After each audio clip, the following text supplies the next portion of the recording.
just want to know, how is universal health care going to help someone like me who has to pay out of pocket, and I'm talking, several thousands of dollars just to have full coverage. I'm got catastrophic just because I can't afford, to have, regular insurance like everyone else that has their own job that their job pays for, the employee pays for it.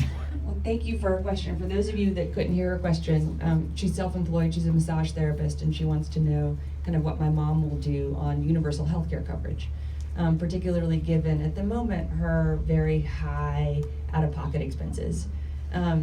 So my mom thinks, and I realize Kentucky's had undergone more sort of experimentation under the Affordable Care Act than any other state. And my mom realizes that we need to protect the gains that have been made under the Affordable Care Act, incentivize the states that haven't, or in the unique case of Kentucky, did and then reversed course to expand Medicaid, because that will help us get very close to 100% coverage. We're now at 91% healthcare coverage across our country, a level that we've never reached before.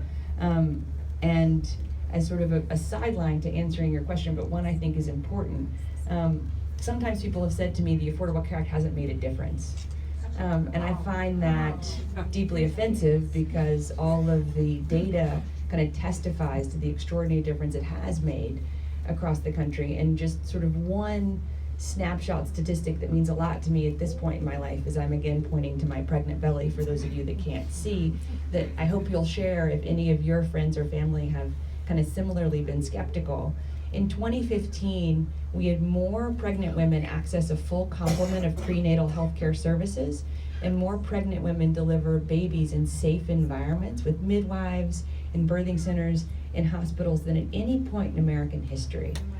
So the Affordable Care Act has made a real difference, but we know that we have to finish the job of getting everyone covered and dramatically lowering the costs. And so my mom believes that what we need to do actually goes back to what she was fighting for in 93 and 94 on two specific fronts. For many people, pharmaceutical costs are even more of a burden than out-of-pocket expenses. And one of the things that my mom fought for in 93 and 94 was to give Medicare the power to negotiate with drug companies. And that would be good for people on Medicare. I mean, economists estimate that the average Medicare recipient would save between 60 to 80% on monthly drug costs if Medicare were able to negotiate with drug companies. But it would be good for those of us not on Medicare yet. I like to think I'm going to live long enough, so I consider myself not on Medicare yet, because Medicare pricing is transparent. So right now you can go online and you can see how much Medicare is paying for something here in Kentucky. And because of that transparency, it would be very hard for the drug companies to charge those of us not on Medicare yet, even 3 times, much less 30 or 300 times what they were charging people on Medicare.